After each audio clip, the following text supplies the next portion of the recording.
Our passion is helping family businesses to have successful transitions. This is Family Business Transitions Podcast, and I am Vincent Mastrevito, your host. I started this podcast as a way to get companies thinking about the next steps in their business cycle and for ways to improve the value. So let's get started.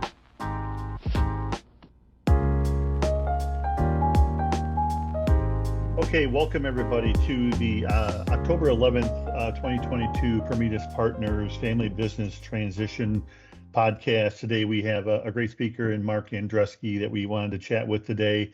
Mark, thanks so much for being here today. Really appreciate it. Thank you, Vince. Glad to be here. Just to let our audience know, Mark has spent, I think, well over, about 12, 15 years, Mark, working in the M&A environment, really helping privately held businesses kind of capture more of their business value?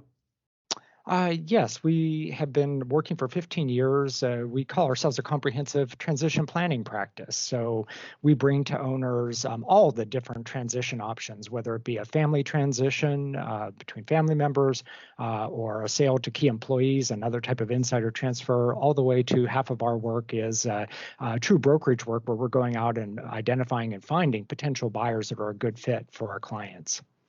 Awesome. All right, well, we're going to talk today a little bit about the family business transfer in general. So you've had some pretty extensive work with this, Mark, and just kind of helping, like, how do mom and dad get it over to the next generation, wherever that linear line is. So could you kind of give our audience a little bit of a understanding of, before they even get started, how should they really be thinking about approaching this? Yeah, so the first thing to remember is that it takes some time. It usually takes years of thinking about and planning for to ensure a successful transfer. And so some of the issues that my clients struggle with and engage me to help with is, what is my company worth? Most owners, if they have any idea of what their company is worth, it's usually a wrong number that is hard to plan around. Secondly, a lot of owners, look at their family members and say, gosh, I don't know how they can afford to buy my company. I mean, how are they going to get financed? How are they going to get the money to do it? And then they don't know how best to do it. There are a variety of ways to get strategies to get ownership over to family members, and they just don't know where to begin. And then in the backs of their minds are also, my kids are great, but they aren't like me. And I've been successful for all of these reasons. And I don't know if my kids can be successful because they have different personalities, different work styles, different knowledge bases, different skill sets. Can they be successful? And what do they need to do between now and an ultimate transition to put themselves in a position to be successful and be able to do the things that I was able to do? Yeah. I'm guessing you've run across, Mark, quite a bit of owners that, they're kind of the reason the business still exists. And it's hard for that generation, or let's just call the current generation, to maybe let go and get it over to the next generation. How do you work with that when you see that? Because I suspect it's got to be pretty common, right? It's extremely common, Vince, and one of the early conversations I have with owners is thinking about what comes after business ownership. And you're right, especially the baby boom generation are very invested in their businesses. It has a lot of personal meaning and significance, and they've put a lot of time and effort into it. And until they can answer the question of, how am I going to channel all my skills, talents, and energy into something different after I'm no longer an owner? Until they can answer that question, it's really hard to execute the transition process. And so we have a variety of counseling and questionnaires, assessments to help them kind of think through that.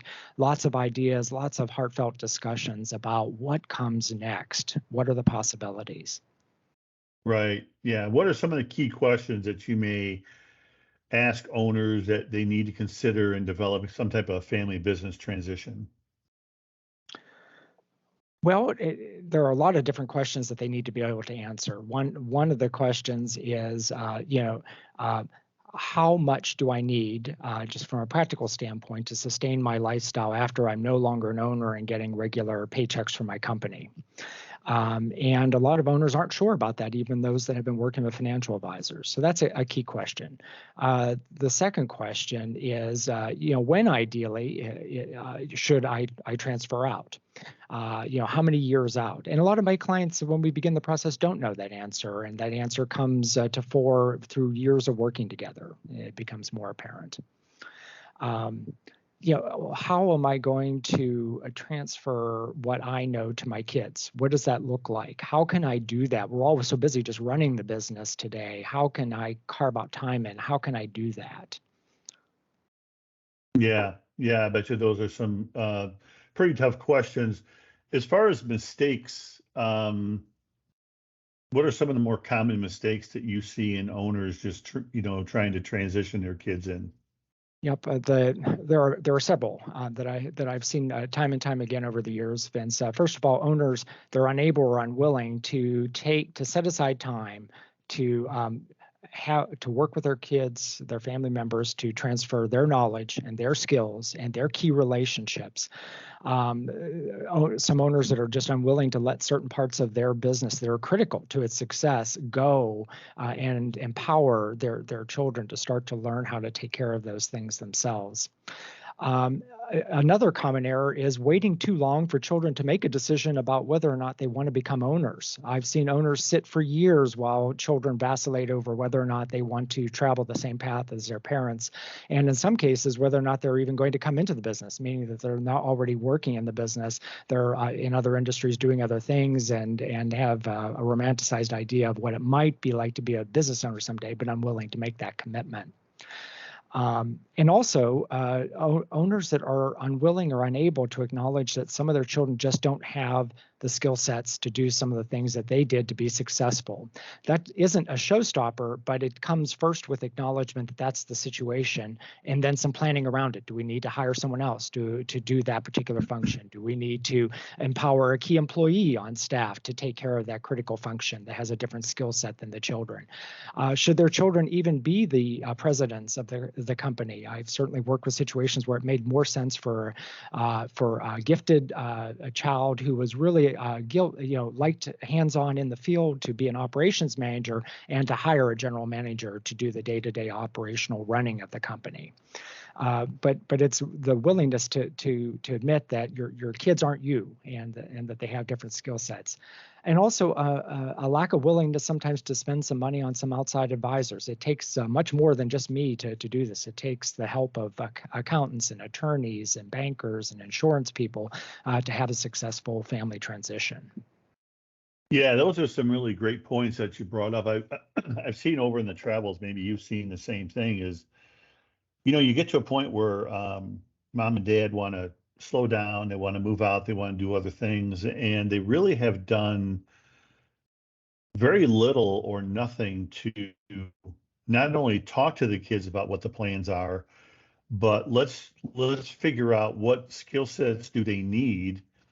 And if you wait too long, then you really have mom and dad trying to get out, and potentially, depending on the disparity of their age, you may be having kids that may be 10, 15 years away from a transition themselves. Well, that's exactly right, Vince, and it also when we if everyone can acknowledge that perhaps the kids can't play the key leadership role in the company, it takes time to often recruit and train and bring someone up to speed to be able to do that as well. So it's not a matter of just let's do it this year. It could be years of finding that right person to serve as a general manager or president. Right, absolutely. So when we're getting ready to just kind of transition this business, everybody kind of agrees on, what's happening.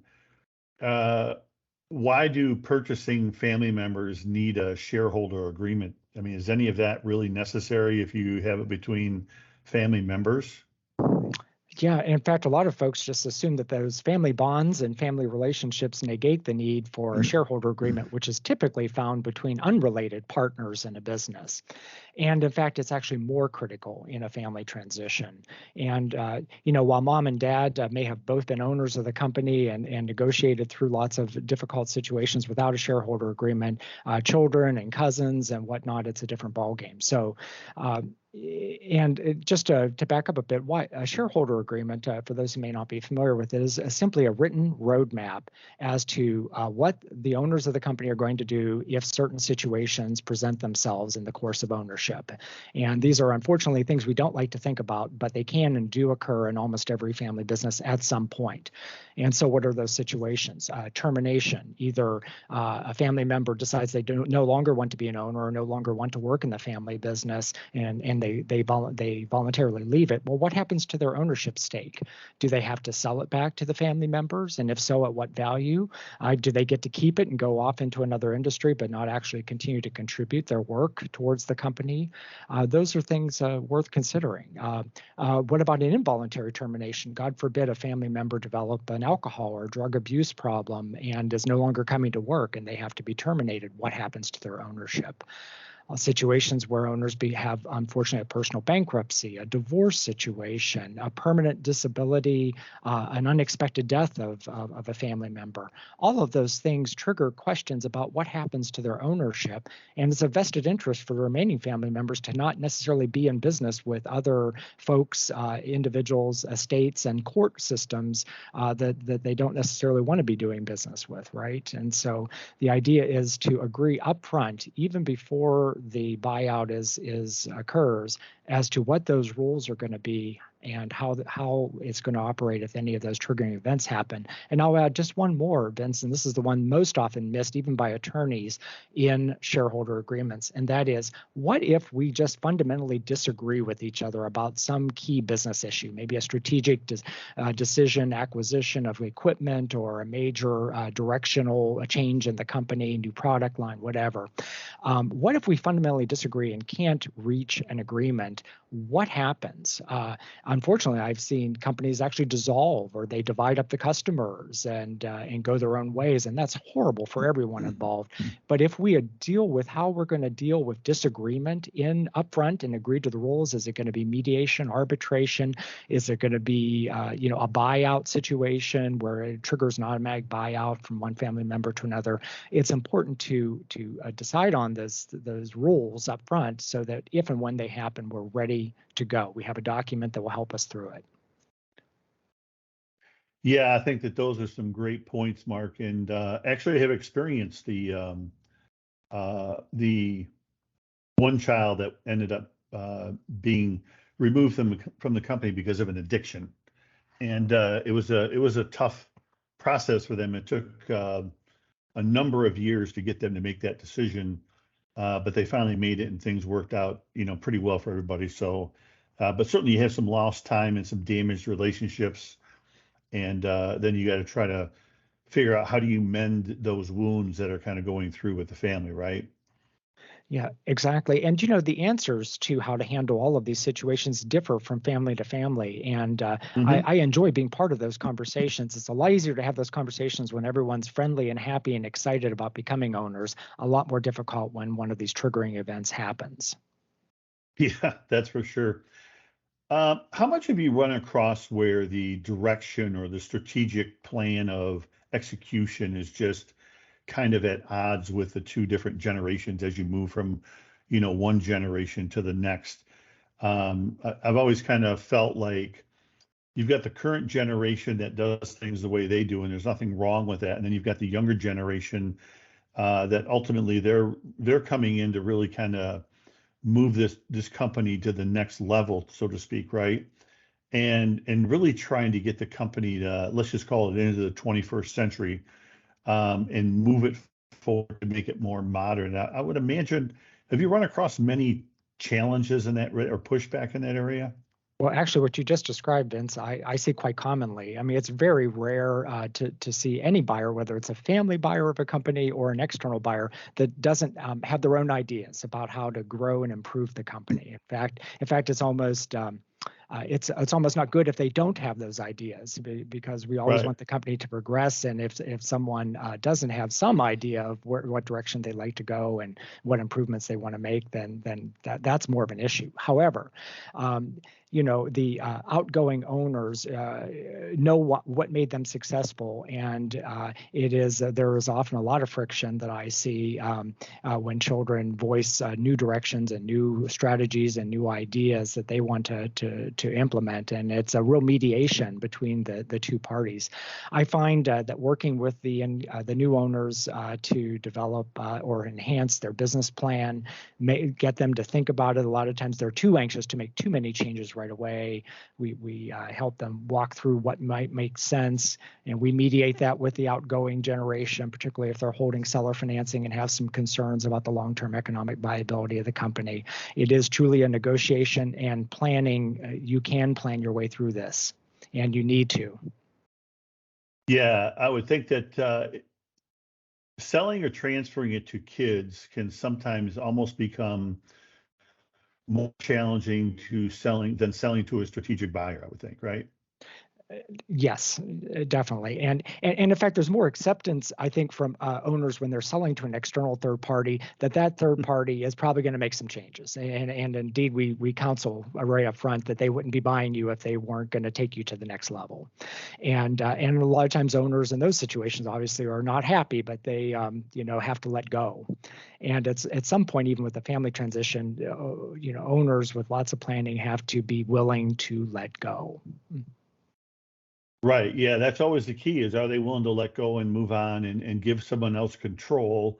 I think some of the points you made earlier, certainly, if they don't let go and you don't mentor your children, however many of them are actually in the business and are interested in running and taking that business over, if you don't prepare them to be an owner, you're really I think you're going to find yourself in a really tight spot of trying to figure out, how do I really capitalize on the equity within my business?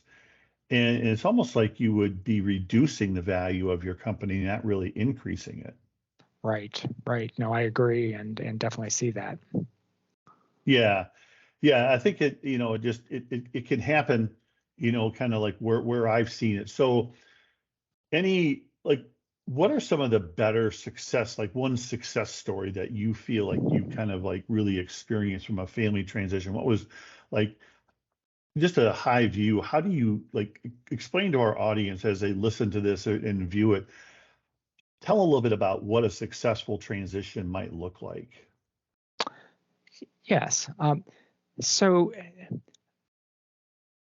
a successful transition is one where the family has really taken the time to roll up their sleeves and figure out how we can transfer critical skills and functions to family members and other key employees. And all of those discussions and planning took place with ample time and with a lot of honesty and persistence. And also that the owner has put the company in a financial position through this a correct transfer strategy to ensure that the new owners will have financial success. We set them up for success. We make sure there's enough working capital in the business. We ensure that there's room for the new generation to make some mistakes and recover from them, because it's inevitable no matter how much planning we do. And that we've crafted a strategy that the outgoing owner feels meets their risk tolerance. And what I mean by that is the big decision for many owners of, am I going to act as the bank for a part of this transaction, or am I going to require bank financing because my risk tolerance is low and I really want to receive most of the value of my equity upfront at the time of transition? And that's a different answer for every family. Some successful transfers. I have clients that have been in transition for over 10 years, meaning they started in their early 50s, and their strategy very successfully has been to have a 10 to 15-year plan where their children get a little bit of equity gifted to them every year, and they get increasing responsibilities every year as the owners slowly phase themselves out over a period of time. And those strategies have been beautiful because a lot of my clients are still very energetic. They still want to work, but they understand that they want their kids to eventually take it over. And these long-term transitions have been just really wonderful to watch as the next generation comes up to speed in the business, and also the employees understand what's going on. They're very comfortable with it. It's so so gradual. When owners have the time to do that, that is probably one of the most ideal situation, and the couple that I've seen in my career have been by far the most successful. Now, with that said, some of my owners have come to me where they've already been working on their own. They brought children into the business. They've trained them. The children have been in the business for often a number of years. They've done a lot of that skills transfer, but they need help with the final, let's see, how do we actually get ownership over to them? And those processes can be a year or less, frankly, because of the good work some families have done bringing in and transferring skills and stepping back on their own without outside help to do that. But those are probably more the exception the rule, but both can get to successful outcomes. Yeah, I would think, certainly successful outcomes are always somewhat of a subjective view of how you look at it. But I assume as long as the business is sustaining itself and moving forward, the families are still in a good position in communicating and wanting to spend time with each other, and that the business is continually increasing value, that would certainly be a pretty good expectation of, hey, we've done a pretty successful transition, or we're in that process of doing so, right? Exactly. And, Yeah. and I'm happy to say that all the transitions I've been a part of in my 15-year career the company has successfully lived on. And that's great for employees, for customers, and family members, and other. It's just a great thing to see. It's very professionally rewarding. Awesome. Well, Mark, I thank you for being here today. Really appreciate you sharing some of the information you have from your experiences. Before we kind of close out, I'd like you to just kind of help everybody understand a little bit more about your company and how they can get a hold of you if they have any questions. Certainly, Vince. Yeah, so our company focuses on small Main Street and lower middle market businesses, and that's roughly defined as businesses that have somewhere between $1 and $20 million a year in revenue. We work pretty much here in the state of Michigan, although I do have a handful of clients around the country, but primarily anywhere in Michigan is a good client for us. We start the process through a series of dialogues, confidential conversations with business owners who want to learn a little bit more about the exit plan process. We want to learn about their goals, their company, what they want to accomplish, and if those are always confidential conversations, whether or not they engage us or not. There's no charge to have those conversations. They're really important. And if they decide that we can add value, we build a custom proposal for them that describes the entire process, and we stay involved from the planning all the way through the execution, the final transfer, the last share of stock, or the last asset. And then our typical way that we charge for our work is small monthly retainer, and then success fee when we've successfully transferred the company at the end of working together. Awesome. All right, Mark. Well, thank you so much. Really appreciate it. Appreciate you sharing the information with me and certainly with the audience, people that be viewing this. And hope to see you again and talk soon. Really appreciate it.